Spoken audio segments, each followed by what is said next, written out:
सेलाकुई थाना क्षेत्र में एक शॉप के बाहर 6 जो युवक थे वो अपने किसी पार्टी के प्रयोजन से वहां इकट्ठा हुए थे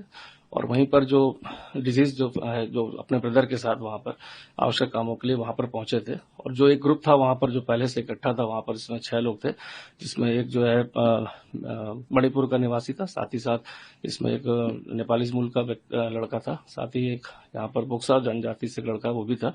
और अन्य इसमें 3 लोग थे वहां पर मौजूद और वापस में वहां पर बातचीत कर रहे थे। इस बातचीत के दौरान हीट ऑफ द मोमेंट्स में वहां कुछ ऐसा घटित हुआ जिसके कारण जो हम हाथापाई मारपीट शुरू हो गई, जिसमें जो है इंजर्ड को काफी चोटें लगी थी, जिसका इलाज के दौरान दिनांक 26 तारीख को प्रातः डेथ हो गई थी। इस संबंध में जो प्रार्थना पत्र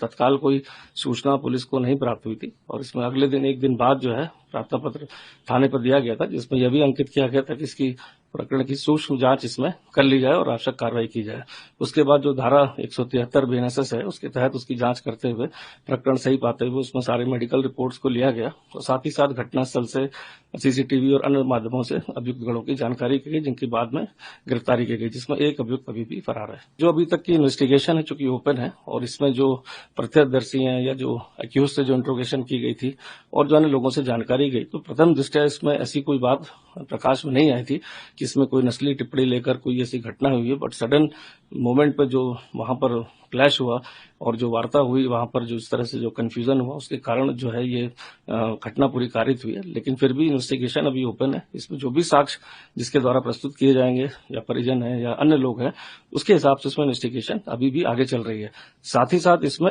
मैं स्पष्ट करना चाहूंगा कि इससे नस्ली टिप्पणी हो या कोई धर्म, जाति, लिंग या प्लेस ऑफ बर्थ या किसी के रेजिडेंस के आधार पर कोई भी अगर घटना से कारित करता है सभी की भर्त्सना भी की जा रही है और साथ ही साथ ये भी इंश्योर किया जाएगा कि भविष्य में इस तरह की वारदातें ना हो। इनकी सेफ्टी सिक्योरिटी जो भी स्टूडेंट्स यहाँ पर अध्ययनरत हैं, चाहे वो नॉर्थ ईस्ट से हो चाहे वो अन्य प्रांतों से हो, उनकी सिक्योरिटी सेफ्टी के लिए कॉन्फिडेंस बिल्डिंग मेजर्स को भी स्टार्ट किया गया है। ये एलिगेशंस चूंकि जो घटनाक्रम हुआ मैं अभी इसको रिफ्यूज करता हूँ, चूंकि घटना की शिकायत ही 24 घंटे बाद जो है थाने पर दी गई थी और जो इसमें एफआईआर कंप्लेंट्स आई थी उसमें अज्ञात अभियुक्तगणों के बारे में लिखा गया था। तो जब अभियुक्त के बारे में जानकारी भी नहीं थी उस समय पुलिस को कि क्या घटनाक्रम